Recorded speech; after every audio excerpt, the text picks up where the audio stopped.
Good morning. It's Kate.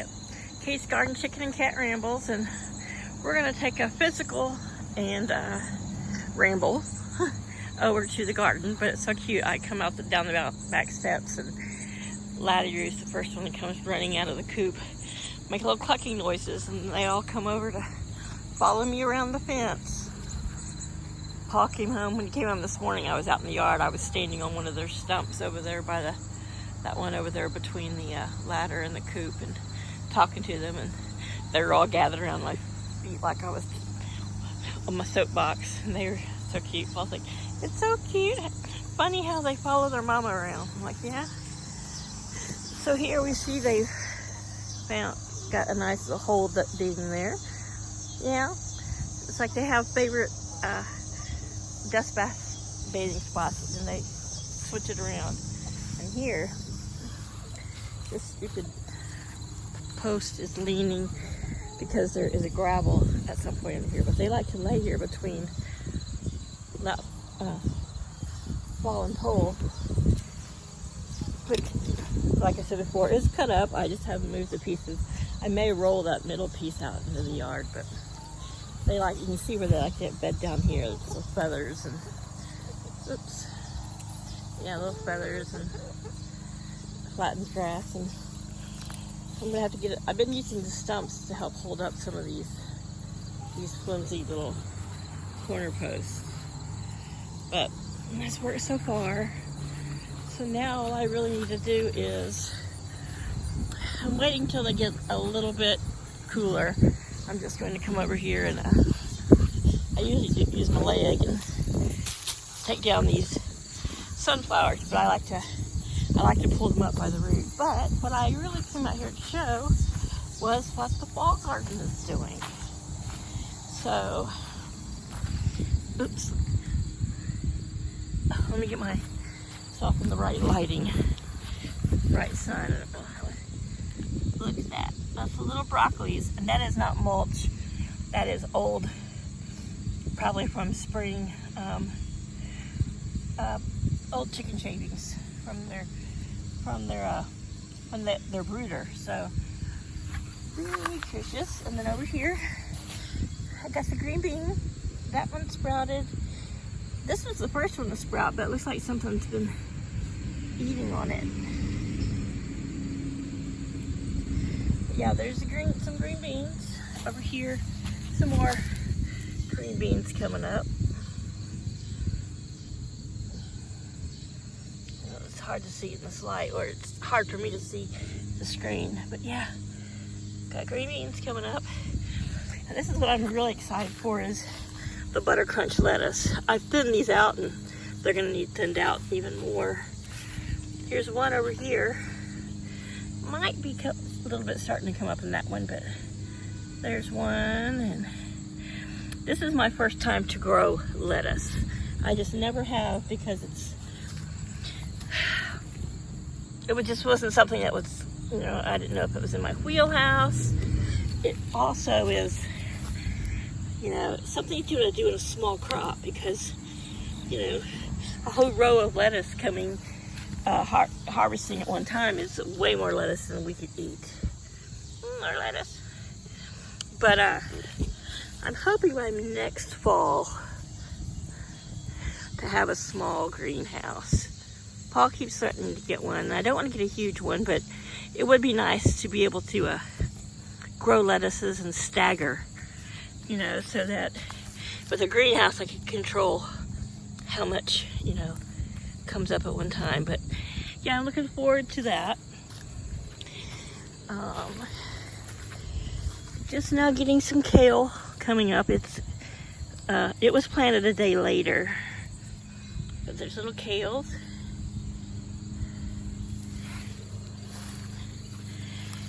And let's see, got little basils.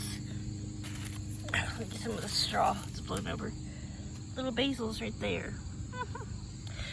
So we'll see.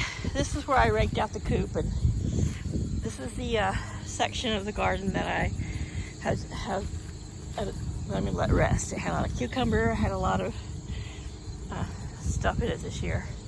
So I've just piled stuff over there. It's also kind of at a bit of an angle, and it needs a lot more cleaning out. And it just, the weather hasn't been quite that cool yet. So I need to harvest a little more okra today. I sent another huge bag to work with Paul, to one of his work friends who's also a subscriber. And if you live in my state and close by and you're a subscriber, that's the perks.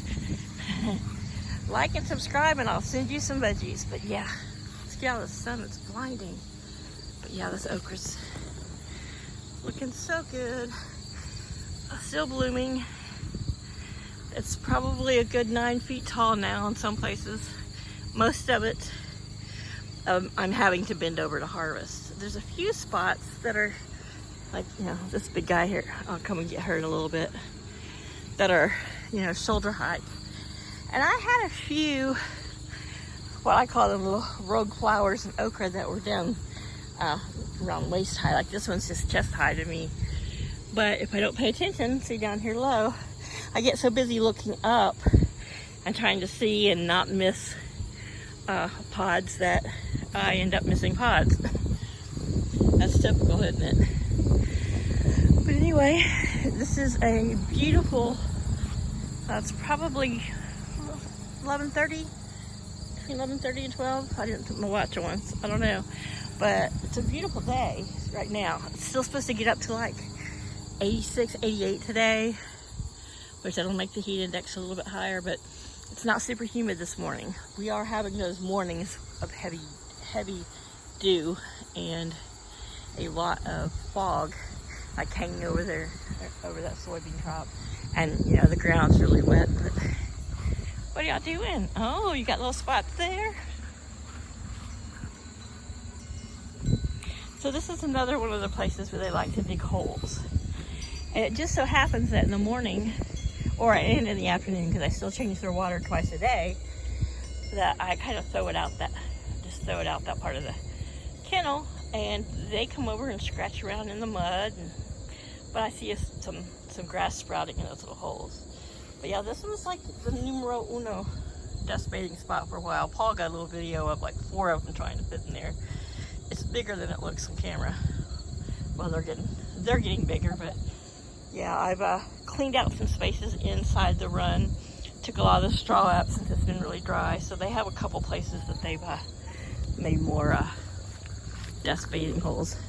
And as I was putting, I cleaned the coop and put new shavings in there, but under here I cleaned out a bunch of the straw, and they've got kind of right there, you can't really tell, there's a bit of a divot right in front of his face. He's stepping in it now, but it's actually quite a pretty deep little hole, which I'm amazed because that's part of the old driveway. So they've had to scratch through a little bit of gravel and stuff. But, so I'm just coming out to check the mail because I haven't checked it since last week.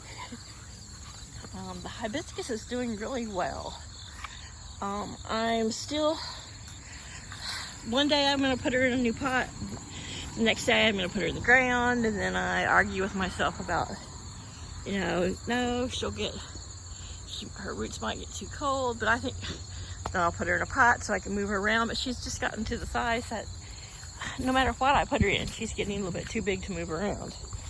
So, anywho, reaching over, there's the hydrangeas. You know, I only got a couple blooms this year. Excuse me. But, I don't know, maybe next year I'll move them. I kind of feel like they had so much shock and disturbance from when they got crushed last summer. And this summer was so hot that, I don't know, they seem stressed this year. And I don't know if that makes sense to people, but I've been growing and propagating in hydrangeas for probably about 15, 20 years now. So you kind of get to know your plants. Yeah, here's what the garden looks like now. So, yeah, little tree thing growing. A few late season roses, but I need to come back out here and weed eat. I still have on my Amazon list, I want an old fashioned, just a little push mower. But I just haven't come back out here. It's been too hot, you know. It's been too hot to come out here and weed eat. And I really need to come into the garden now in the morning if I want shade, because once it gets past noon, it's going to be, you know, it's just too hot out here. And it's been so buggy, but very few little wildflowers still coming up. My sage has done great, and this is weed. I don't know what it is. It's just so prolific. You won't see it anywhere, and then you can pull it right up. I don't know what it is. Anybody know what this is? Tell me. I'm sure I should get that, you know, that app that identifies plants and stuff. But yeah, this little tree and is, I guess, part of, I don't know what it is. I'm trying to think of that. Maybe that's the one, like the one that got knocked down, and I thought it was some sort of oak, but I don't know. I'm not huge on tree identification. We still have all this pile of wood here. There's a couple that I would really like to, like all these 4 that are standing right here, I would like to move, and maybe this one, to the coop. There's some smaller ones, and then over by the street there's a really big one. I'm going to get a picture of it because it's surrounded by weeds. Well, what do I care? But yeah, there's the soybeans are starting to have a little bit of turning on their leaves, but I haven't been able to mow this since the tree fell. Yeah, this one's huge. It's kind of in my way. There's a cut there, so I don't really see us moving that, but maybe it's in here. I don't know. Yeah, I think this is the start of it. It's probably about 4.5, 5 feet long, and probably I don't know, 12 to 16 inches across. I would love to for Paul to find a way to roll it over to the coop. But yeah, this whole area, this little section of the yard, really, which my whole yard is a full acre. It isn't a huge part of our yard, but this little part around the tree is still just been kind of wild and overgrown. Hello, little butterfly. Oh, it took off since the tree fell a year ago July, but you know, that's Paul's project, and at his leisure. Anywho, dogwood's starting to look like fall. Her berries are popping out. Her leaves are getting ugly. So these are the last few straggling wildflowers. I think it's we've had some nights that have got down into the 50s, and very few, but it's just, you know, they're past their prime. But anywho, that's kind of it. This is dirty. I'll come out in a little bit when I get done with this little video and clean the bird bath and water the hibiscus. And well, look at you guys. See, this time of day is when their yard has the most sun until afternoon, and then it'll, you know, from the coop forward, from this way to that way, this tree will start shading. But there they all are, all 6 of them underneath there, and I don't know what I need to do to, hopefully they won't try to lay eggs under there, because to get to any eggs that are like halfway this way, I have to crawl under there. That means I have to kneel down and deal with poop and stuff. So probably towards winter I'm going to rake that straw out there. I don't see them wanting to lay in there if it's, you know, a little too chilly for laying. But like I said, they've got their nest boxes, and then this little corner here that's like between the fence and the nest box where the Brahmas can get into. And I do have that little fake egg in there somewhere in one of the nest boxes to hopefully just, you know, help them know that, oh, see, this is the time of year I cannot stand. I don't know if you can see this, but it's a huge, huge web. Just webs everywhere. I have to walk out every morning with a stick. But Paul bought these lights, and he was going to lay the cable, but these turns out several of the lights are going out. He looked at the reviews, and of course they're made in China. And I'm like, send them back and send replacements. I don't see him getting a refund. I'm like, well, if they'll send replacements, let them send replacements. But, so, chickens. Let's broaden this up and see what. Hey, y'all. Hey, you don't have to come out. Mama's just talking about you. She's like, It's always a good excuse for a snack. There's Una and Laddie-Roo. Look at those beautiful beetle green tail feathers. You're so handsome. Bronwyn. And Luna to her left, well, to her right, my left. Then the two Brahma sisters are sitting in underneath there. Kiva and Neve. But, so this shelf that I built is holding up quite well. And I've got some nesting herbs and the pine shavings sitting up there. Right now the first Saturday lime is sitting on top of the barrel. Yeah. Which is great. I use it around the yard and like in certain places around their coop floor just to help with the flies. I put a thin layer on the very bottom of the coop and then I put shavings. I won't put any more lime in there unless I happen to notice issues with mites, but I do use it to dust their perches and that kind of stuff. So there's the door being held up by its little thingy, and I'm trying to decide what kind of latches. I think I'm going to attach boards, 2x4s to the door so that when it closes shut, those pieces of 2x4 will meet up with that 2x4 right there. But I've got to move their ramp over just a couple of inches. And I'm still holding out for an automatic door, but maybe next year. Maybe next year I'll be able to squeeze that in the budget, since this year kind of what we budgeted and what I thought about for the coop has been, eaten up with the kennel and roofing materials and that kind of stuff. But so I moved stumps out here, and they stand on them and, bicker over them. They're just so fun to watch. And once it cools down, I see myself being out here more.